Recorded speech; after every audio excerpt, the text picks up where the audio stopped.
অভাগা যেদিকে যাই সাগর শুকায় যায়, আর আমিও যে কাজেই যাই সে কাজেই কোনো না কোনো একটা বাধা থাকবে। তো ফেসবুকে কিছুদিন কাজ করেছি, সেখানেও ঝামেলা, কোনো ভিউ নেই, কোনো কিছু নেই। আর এদিকে যদিও মনিটাইজেশন আছে সেখানে আমার, আর এখানে যে ইউটিউবে নতুন কাজ করতে এসেছি, এখনও শুনছি নতুন ক্রাইটেরিয়া 8,000 ঘন্টা ওয়াচ টাইম লাগবে। বাপরে বাপ, কীভাবে করবো জানি না, তবে ধৈর্য অবশ্যই রাখতে হবে। তো হ্যালো এভরিওয়ান, আসসালামু আলাইকুম। সবাই কেমন আছেন? আজকে আমি নতুন একটি ব্লগ শুরু করছি। আর জমিদার বাড়িতে, মানে জমিদার বাড়ি কবুতর বাড়িতে আর কি নতুন অতিথিরা আসছে, তাদেরকেও তোমাদেরকে আজকে দেখাবো। তার আগে চলো, সকাল সকাল আমি ছাদে চলে এসেছি। আর সকাল সকালে সেই কবুতরগুলোকে আগে মুক্ত করে দিই, তারপরে কিছু কাপড় চোপড় নিয়ে দিয়ে তারপর আমি নিচে যাবো। চলো যাওয়া যাক। কবুতরদের সব ছেড়ে দিয়েছি, আর তোমাদের একটা জিনিস দেখাই।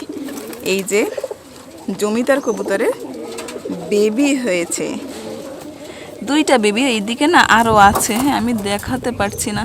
ওই পাশে একটা, এই যে এই একটা আছে, বেশি জুম বড় হয়ে গেল। এই যে নিচে আছে, মেঘলা মেঘলা, তো তোমরা বুঝতে পারছো কিনা বন্ধুরা জানি না, উপরে আছে।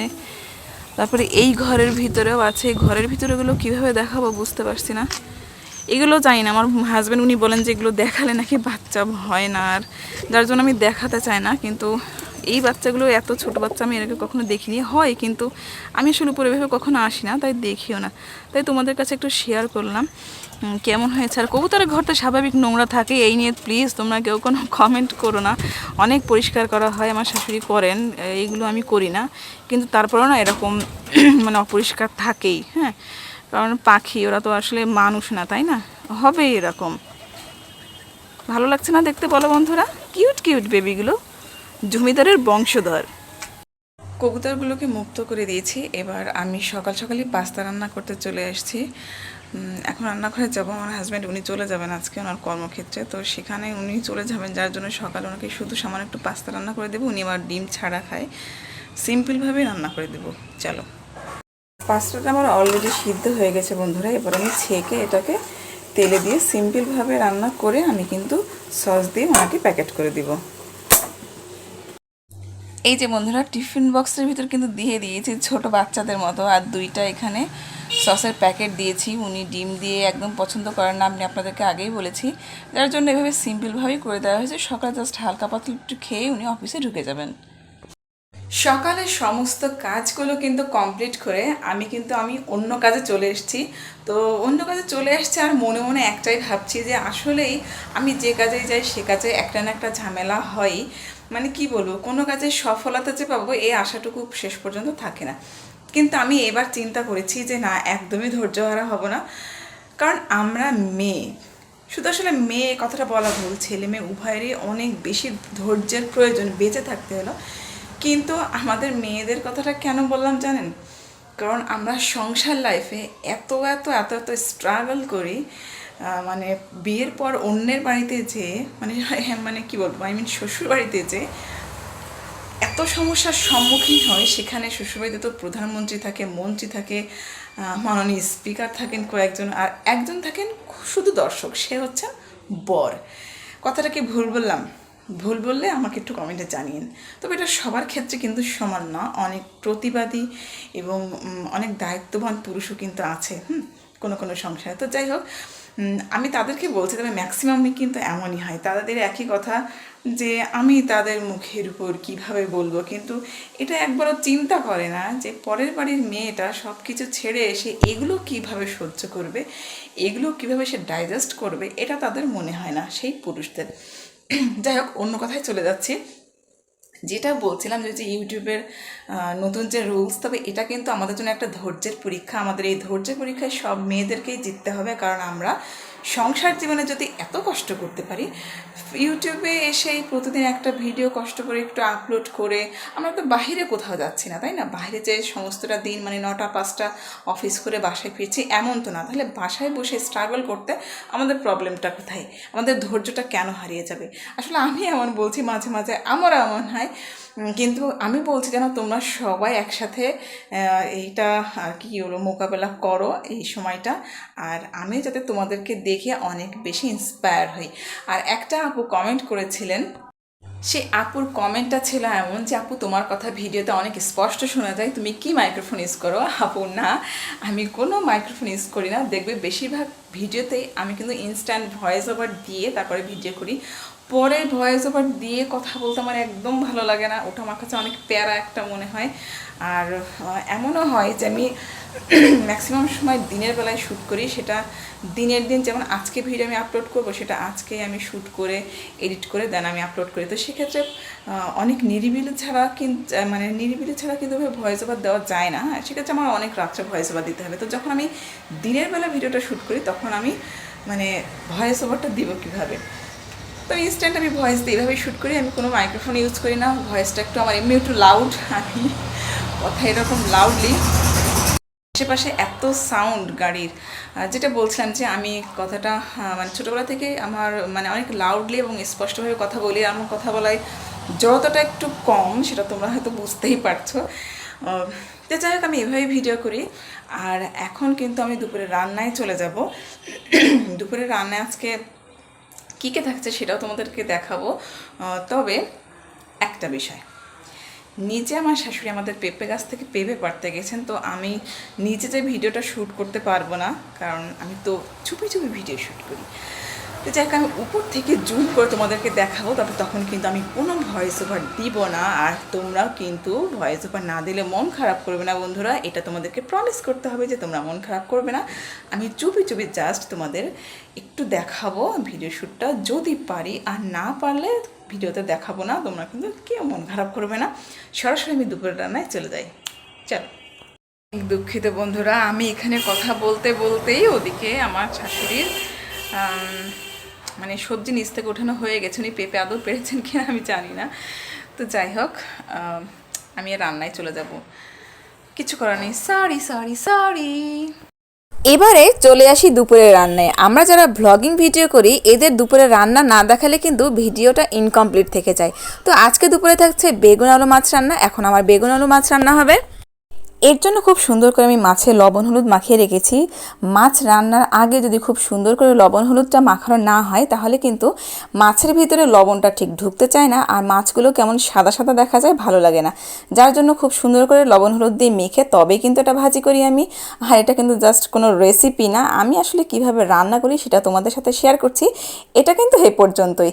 আর আজকে আমি রান্না যে করব বেগুন আলু মাছ, এই বেগুনটা কিন্তু আমাদের নিজেদের গাছের, আমরা নিচে যে একটু সবজি ক্ষেত মতো করেছিলাম সেখান থেকে 4টা বেগুন তুলে নিয়ে আসা হয়েছিল, সেই বেগুন। আর এই মাছ এর আগে একটা ভিডিওতে দেখেছিলাম, মাছ কিনে নিয়ে আসা হয়েছিল বাজার থেকে, তো সেখান থেকে সেই মাছ নিয়েই রান্না করা হচ্ছে। আর আমি তেলের ভিতরে মাছ ভাজার পরে যে তেলটা আর কি থাকছে তার ভিতরে কিন্তু একটু পেঁয়াজ দিয়ে তারপর আমি বেগুন আলু এভাবে খুব সুন্দর করে লবণ হলুদ দিয়ে ভাজি করে তারপরে ভিতর মশলা দিয়ে তারপরে কিন্তু আমি ঝোলের পানিটা দিয়েছি। তবে এখানে একটা কথা, আমরা ঝিনাইদহ এলাকার লোকজন কিন্তু বেগুন মোটেও এভাবে রান্না করি না। আমি ইচ্ছাকৃতভাবে এভাবে আজকে রান্না করলাম। আমরা কিন্তু বেশিরভাগ সময় রান্না করি আপনাদের যে বেগুন আপনারা যেভাবে আর কি কষিয়ে রান্না করেন ঠিক ওভাবে না, আমরা করি বেগুনে মৌনি দিয়ে তারপর রান্না করি। তবে এখানে একটা প্রশ্ন হতে পারে যে মৌনি জিনিসটা কি। আমরা প্রথমে তেল লবণ হলুদ দিয়ে তার ভিতরে পানি দিই, সেই পানিটা ফুটে উঠলেই কিন্তু তার ভিতরে আমরা বেগুনটা ছেড়ে দিই। আর এটাই হচ্ছে আমাদের ঝিনাইদহ এলাকার বিখ্যাত মৌনি দিয়ে বেগুন রান্না। এর ভিতরে যদি একটু কুমড়ো ডালের বড়ি দেওয়া হতো, উফ, জাস্ট জমে যেত। কিন্তু আমার সেটা না মনে ছিল না। এখানে দেখুন মাছটা ভেজে তো রেখেছি খুব সুন্দর করে, আর এর ভিতরে আমি শুকনো মরিচ চিড়ে দিয়েছি। কাঁচা মরিচ ছিল না, একদম শেষ হয়ে গিয়েছিল। শাশুড়ি আজকে আনতে যাবেন, মনে ছিল না, যার জন্য কিন্তু আমি শুকনো মরিচ দিয়েছি, তো বেটে দেইনি, এই জন্য চিড়ে দিয়েছি। আর এখানে আমি এই যে পেঁপেটা কিন্তু পাড়া হয়েছে অলরেডি, আমি আপনাদেরকে ভিডিও তখন নিতে পারিনি, আপনাদের সাথে বক বক করতে করতেই আমার ওদিকে পেঁপেটা পাড়া হয়ে গেছিলো আমার শাশুড়ির, সেজন্য কিন্তু আসলে ওটা নিতে পারিনি ফুটেজটা।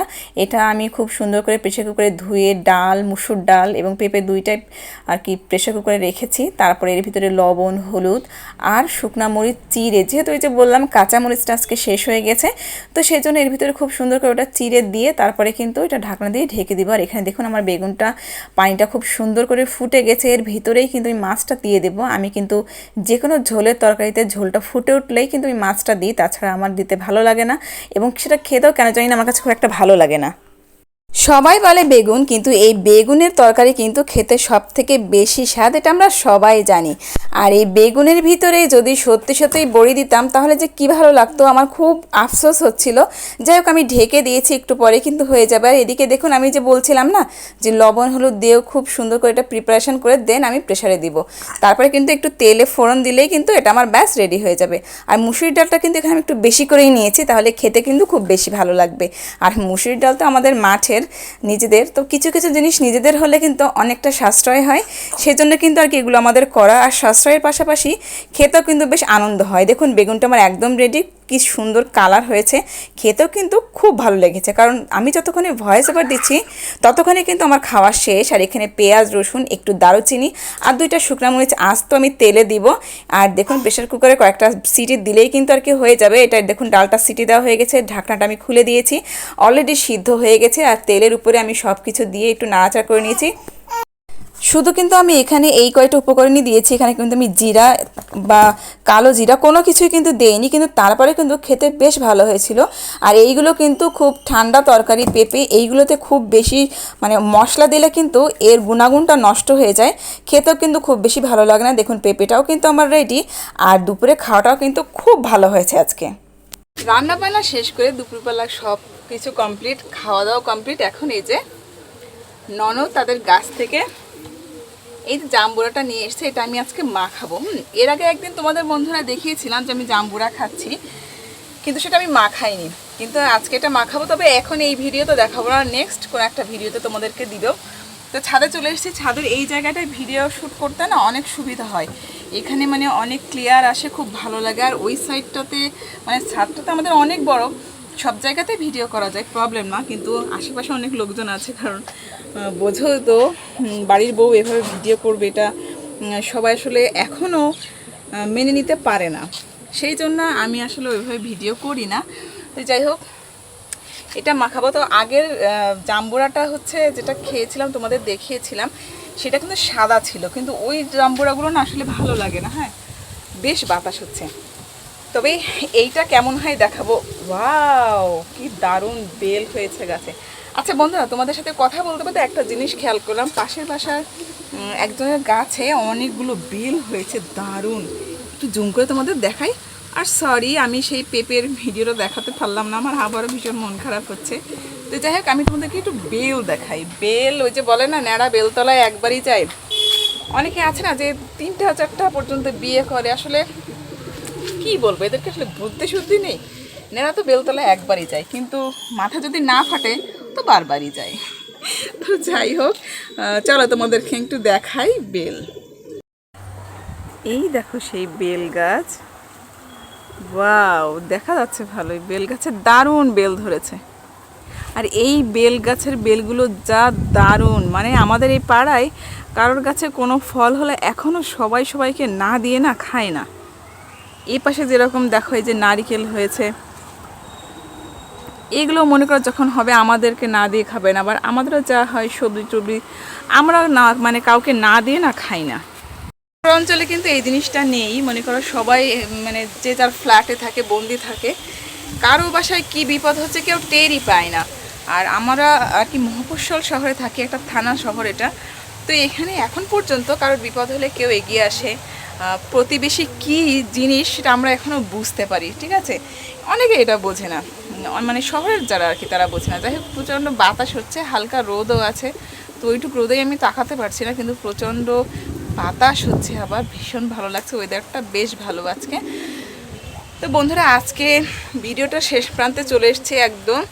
নেক্সট কোনো ভিডিওতে আবারও তোমাদের সাথে দেখা হবে আগামীকাল, কারণ আমি প্রতিদিনই ভিডিও আপলোড করছি, তার সাথে প্রতিদিন একটা করে দুপুরবেলা আমার ছবি পোস্ট হয়। তো সেখানেও কিন্তু তোমরা অবশ্যই একটু সাড়া দিবে যে তোমরা আছো, আর কেমন হচ্ছে আমার এগুলো ব্লগগুলো। আমি কিন্তু ছবি কোনো এডিট করি না, কেন জানি না, এডিট করতে ভালো লাগে না। ছবি মানে বিনা এডিটেই তোমাদেরকে আমি ওগুলো দেখাই। যাই হোক, আর ভিডিওটা খুব বেশি লং করব না। তোমরা সবাই ভালো থাকবে, সুস্থ থাকবে। আর হ্যাঁ, ইউটিউবের যে বললাম যে ওয়াচ টাইমটা বেশি, আমাদেরকে পরিশ্রম করতে হবে বেশি। খুব সহজে কোনো কিছু পেয়ে গেলে না, সেটার আমরা মূল্য দিতে একদমই জানি না। সেজন্য পরিশ্রম করতে হবে। আর পরিশ্রম সৌভাগ্যের প্রসূতি, এটা আমরা সবাই জানি। তাই পরিশ্রমের কোনো বিকল্প নেই। ধৈর্য রাখতে হবে, মনের জোর রাখতে হবে যে হ্যাঁ আমি পারবো। মানে আমি নারী, আমি সব পারি। কি স্লোগানটা কি ভুল বললাম? আমরা সব পারি, আমরা ঘরে বাইরে সব দিকে সমানভাবে ম্যানেজ করতে পারি, বাচ্চা কাচ্চা সহ, মানে উইথ বেবি। তাহলে আমরা কেন ওই 8,000 ওয়াচ টাইমটার জন্য ভয় পেয়ে যাবো? তো যাই হোক, সবাই ভালো থাকো, সুস্থ থাকো, আল্লাহ হাফেজ, টেক কেয়ার।